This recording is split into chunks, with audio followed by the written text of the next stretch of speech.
Em nome do Pai, do Filho e do Espírito Santo. Amém. Inspirai, Senhor, as nossas ações e ajudai-nos a realizá-las, para que em vós comece, em vós termine tudo o que fizermos. Por Cristo nosso Senhor. Amém. Em nome do Pai, do Filho e do Espírito Santo. Amém. Salve Maria Imaculada e que viva Cristo Rei. Aqui Tiago Bruno, missionário e jornalista católico para o canal Católicos de Verdade.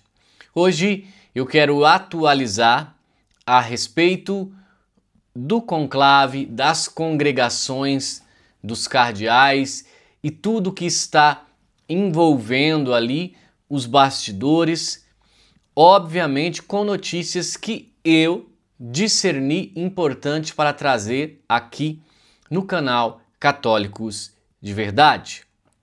A primeira coisa que eu quero falar, que não tem a ver com o conclave, mas é uma notícia que ontem saiu, eu fiz um vídeo falando que eu achava muito estranho esse encontro do Júlio Lancelotti, pediu com o Frei Gilson, porque o Júlio Lancelotti havia atacado o Frei Gilson antes.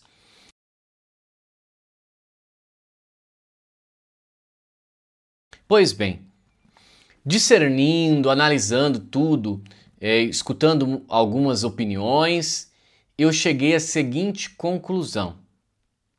Foi o Júlio Lancelotti ali que sugeriu esse encontro. Se o Frei Gilson falasse assim, olha, eu não vou te receber, o que aconteceria? Pensem comigo, vamos pensar. Se o Frei Gilson falar, olha, não dá para te receber, Júlio Lancelotti, para almoçar, tal, né? Se isso ocorresse, provavelmente aconteceria o que sempre acontece com o padre Júlio Lancelotti. Ele colocaria essa situação nas mídias. Ele iria expor essa situação, porque é isso que ele faz. Né? Provavelmente ele ia falar que o Frei Gilson é intolerante, que não quis receber, não quis conversar com ele, né? E o Frei Gilson já é o oposto disso, né? O Frei Gilson, mesmo assim, o recebeu, almoçou, tá? Então, pense comigo. Se o Frei Gilson não o recebe, provavelmente isso se tornaria um escândalo. Se o Frei Gilson o recebe, Júlio Lancelotti também fica com a imagem, entre aspas, benquista, porque foi lá, se encontrou com o Frei Gilson, mostrou humildade de reconhecer que havia errado quando criticou o Frei Gilson e tal, nós somos irmãos e, sabe, para mim, analisando tudo isso, foi, olha, muito inteligente essa jogada do padre Júlio Lancelotti. As pessoas podem falar assim, Thiago, mas tem um monte de influenciador falando, olha a igreja, um da teologia da libertação, um que reza e tal. Essa é a união da igreja. Olha, a minha opinião é que isso daí é mais para uma jogada de expertise do Júlio Lancelotti do que unidade da igreja, tá? Nós sabemos quais são as posturas dos dois padres, então tudo são jogadas, hein? Vamos surfar nessa onda, Frei Gilson. Pelo menos eu penso assim. Pois bem, vamos falar de conclave. Às vezes as pessoas não sabem o que acontece nos bastidores do conclave. Esse livro aqui, ó, que é um livro que eu gosto muito, nós estamos com ele em promoção, eu estou falando, mostrando ele, porque nós estamos sim com a Black da Livraria Católicos de Verdade. Então, esse livro aqui, ele está com quase 50% de desconto e você lendo ele, você vai entender muita coisa que acontece nos bastidores da igreja e às vezes as pessoas erroneamente acham que o Espírito Santo é o que escolhe o Papa. Não, o Espírito Santo permite a decisão dos cardeais. Ele não escolhe, tá? Então aqui, por exemplo, ó, eu vou narrar o capítulo 28, que vai falar, tá, de Ratzinger versus Bergoglio, que foi o conclave de 2005. Para que vocês tenham ideia do que ocorre nos bastidores dos conclaves. Olha aqui, ó. Uma votação foi contada na tarde do primeiro dia de conclave e outras 3 no dia seguinte. Um cardeal anônimo cedeu seu diário a um jornalista italiano em setembro de 2005. Então, aqui nós temos o que esse cardeal registrou e, sem citar quem é o cardeal, ele passou essas informações. Então, após o primeiro escrutínio, que é a primeira rodada de votos, Joseph Ratzinger tinha 47 votos, Bergoglio tinha 10, Martini tinha 9, Ruini tinha 6 votos, Sodano tinha 4 votos, Maradiaga 3 votos, Tetamanzi 2 votos, Biffi 1 voto e outros 33 cardeais também tinham sido citados ali na votação. Agora vamos falar do segundo escrutínio, tá? Mas primeiro você percebe que o Bergoglio em segundo lugar. Esses 10 votos aqui, segundo o Dr. Taylor Marshall, são da máfia de St. Gallen. Tá, no outro dia, o segundo escrutínio, a segunda votação. Ratzinger, 65 votos. Bergoglio, 35. Sodano, 4. Tetamanzi, 2. Ou seja, o que nós temos aqui após o segundo escrutínio? 24 votos novos apareceram para Bergoglio nessa segunda votação. Percebe-se bem que todos os votos do cardeal Martini, 9 votos, cardeal Ruini, 6 votos, cardeal Maradiaga, 3 votos, totalizando 18 votos, foram retirados e, aqui segundo o jornalista, foram transferidos a Bergoglio. Isso mostra que nessa altura 3 homens instruíram seus seguidores a se alinharem a Bergoglio. Ou seja, no caso aqui está falando de Martini, Ruini e Sodano. Então, o que nós vemos aqui? Que há sim muita ação nos bastidores, tá?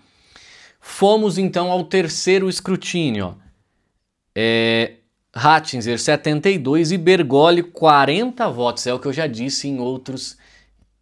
Então aqui, Bergoglio ainda conseguiu ganhar mais 5 votos, mas a grande maioria se alinhou a Ratzinger, que era o sucessor natural ali do Papa João Paulo II naquele momento.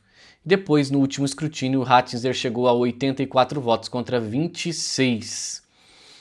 Tem até o testemunho aqui a respeito do conclave. Cardeal Ratzinger contou que à medida que os votos se transferiam para ele, ele disse que orou a Deus: por favor, não faça isso comigo. Evidentemente, dessa vez, ele não me ouviu. Foi o que relatou, então, o Papa Bento XVI. Então, o que nós temos aqui? Há, sim, muita manobra nos bastidores quando se trata de conclave, tá?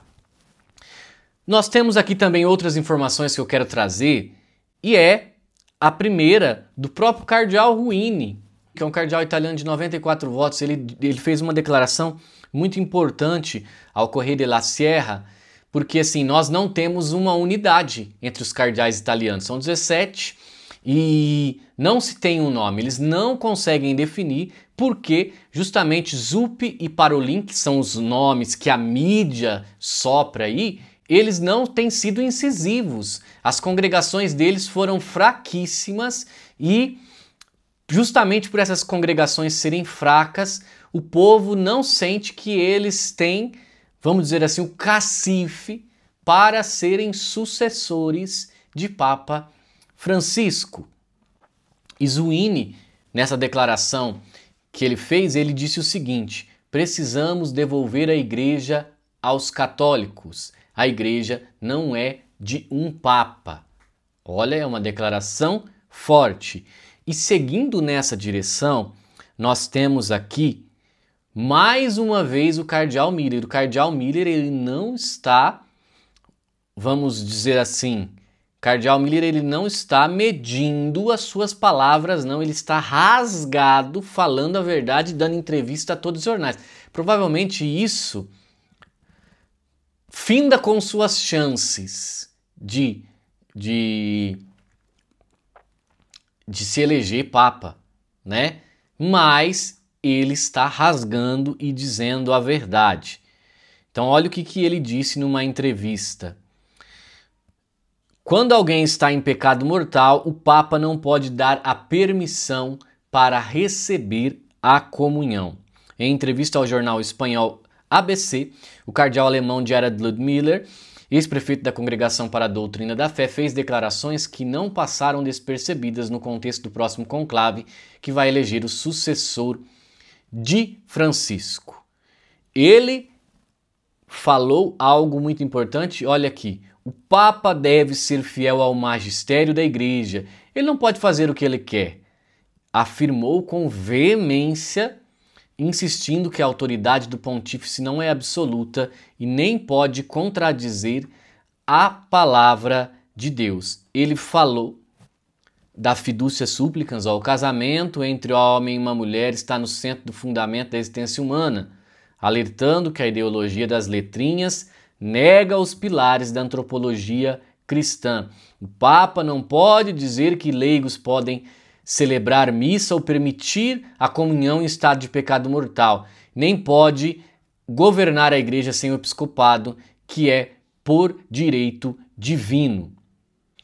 Também, em sua opinião, ele disse que aqueles que apelam ao Espírito Santo para justificar tais reformas na igreja, sem argumentos teológicos sólidos, responsabilizam o Espírito Santo por seus próprios absurdos. Miller também concluiu, reafirmando que falar claramente não é uma forma de confronto com o Papa, mas sim um dever de fidelidade à missão que recebeu como cardeal e teólogo. Nas suas próprias palavras, não podemos ficar em silêncio quando a verdade do Evangelho é distorcida. Pois bem, olha, cardeal Miller não está medindo esforços para falar a verdade nas suas entrevistas. Ainda não vi nada a respeito de seu discurso nas congregações, não sei se ele já fez ou não, mas não vi que saiu nada a respeito. Vi do Eike, vi do Sara, mas não vi do Miller. Pois bem, continuemos em oração pela Santa Igreja, que em oração pedimos a Deus que dê um Papa segundo o seu coração. Eu já falei do livro Infiltrados e que nós estamos na Black Friday da Livraria Católicos de Verdade, uma Black Friday fora de época, justamente porque em maio nós completamos 2 anos de livraria, então estamos com os nossos 10 livros mais vendidos, todos em promoção. A Catena Áurea, com mais de 50% de desconto, a Bíblia do Padre Matos também com quase 50%, muita gente já gostou porque estava pedindo que a Bíblia voltasse, o Catecismo de São Pio X, de perguntas e respostas, um catecismo maravilhoso, também com mais de 50%, livro da vida de Santa Teresinha, se eu não me engano, com 55%, e também esse daqui, ó, que muita gente gosta, porque Santa Idelgarda traz a medicina, essa que foi uma grande mística católica, medicina de Santa Idelgarda também com quase 50% de desconto. Vamos olhar, dar uma passadinha na nossa livraria e aproveitar que nós estamos com a Black Maio especial de aniversário da Livraria Católica de Verdade. Salve Maria e que viva Cristo Rei!